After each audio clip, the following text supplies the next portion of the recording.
Hey guys, welcome back. It's Neon. We're going to talk about Netflix. Netflix is not having a very good year, and the competition hasn't even arrived yet. We did a video earlier tonight talking about some of the controversy around Netflix's animation studios, one of the animation studios that they outsource to in the Philippines, not paying creators very well. They just canceled BoJack Horseman.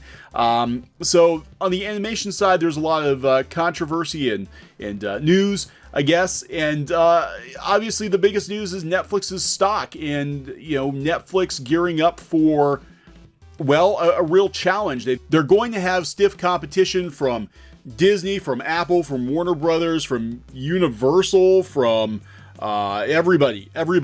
So many new streaming services coming, and consumers are starting to feel the pinch. Netflix's stock is dropping, and we're going to talk about that in the video. So if you're new to the channel and you haven't subscribed yet, please subscribe for more pop culture news, views, and rants here on CLOWNFISH TV. I think we're at about 64,000 subs. We're hoping for 100,000 soon, and thank you so much for the continued support.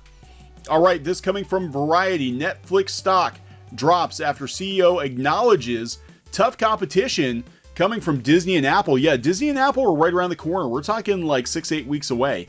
So Netflix shares fell as much as 7%. This is last week, 7% to a 9-month low, coming after CEO Reed Hastings commented that the November launches of Disney Plus and Apple TV Plus will introduce a whole new world of competition. That's something Netflix hasn't really had a lot of, other than Amazon, other than Hulu, and even then there are some differences between Amazon and Hulu and Netflix and the content that they offer and kind of what their focus is. And Disney Plus and Apple TV Plus, it's all freaking pluses.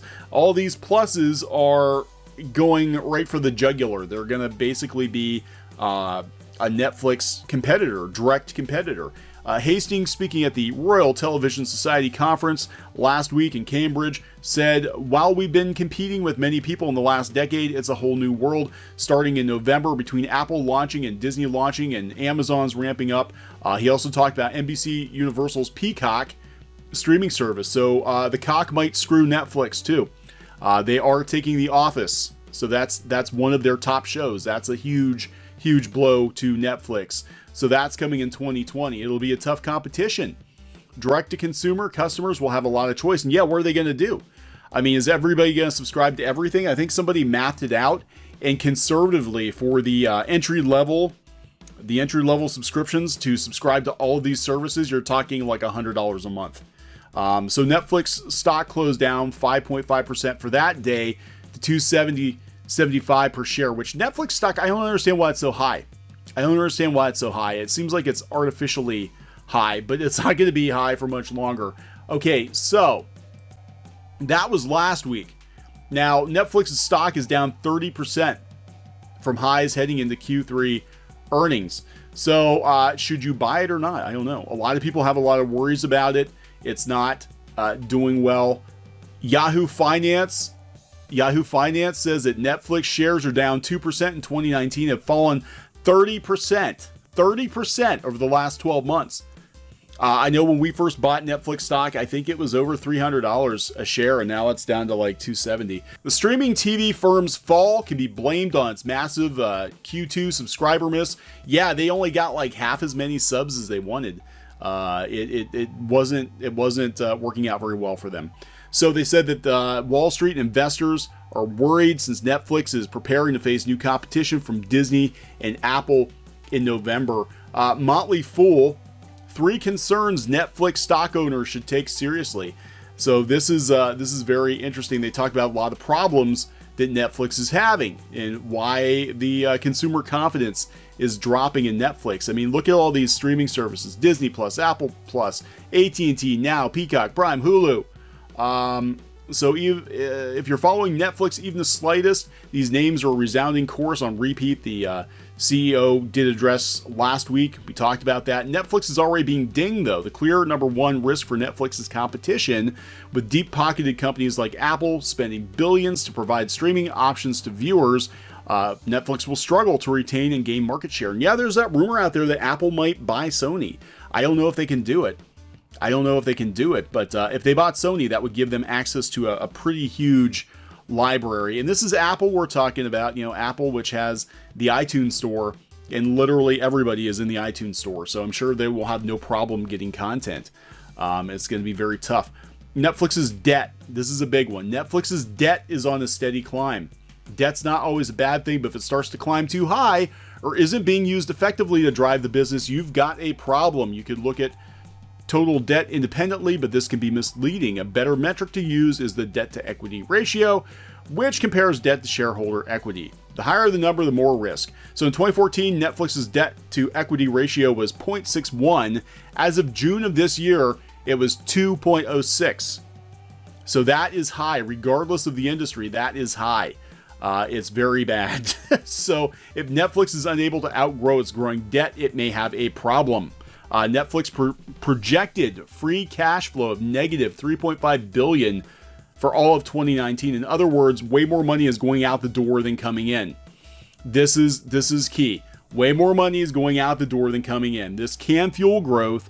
It's not a long-term sustainable practice and does increase risk for investors. The thing is Netflix, to be able to compete, has to produce a lot of really great original content, and they frankly aren't in a position to be able to afford to do that.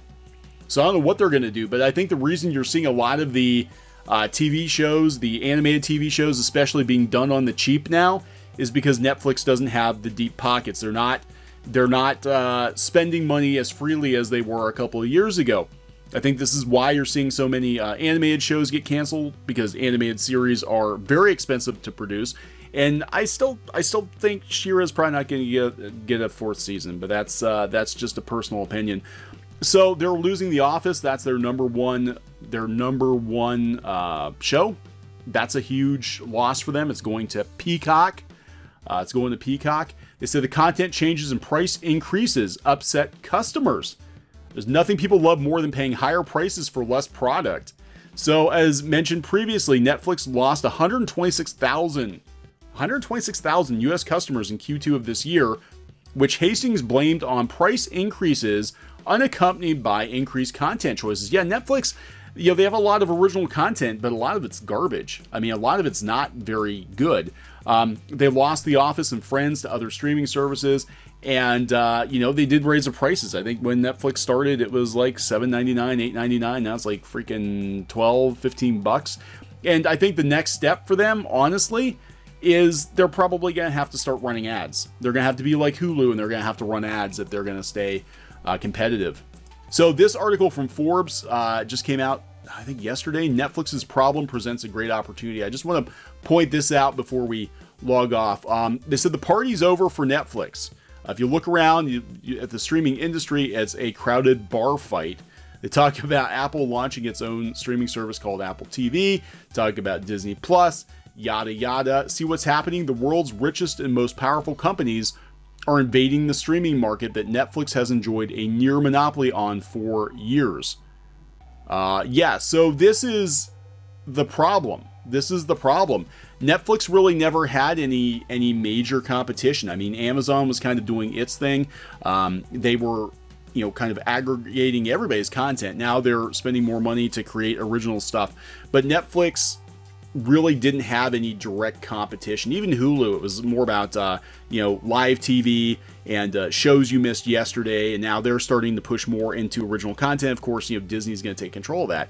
So they're not prepared. I don't think they're prepared, and everybody's coming. They basically sat back, watched how Netflix did it, and now they all are going to chip away at Netflix. And it is kind of ironic because, Netflix basically destroyed the video rental store. They destroyed Blockbuster, and they chipped away at Blockbuster, and now everybody else is going to chip away at them. So we'll have to watch and see what happens. But expect them to cheap out on shows. I wouldn't expect them to do a lot more original animated series. They will bring anime over because it's already done. They just have to dub it. But I don't think they're going to spend the big bucks like they were before. Just personal opinion.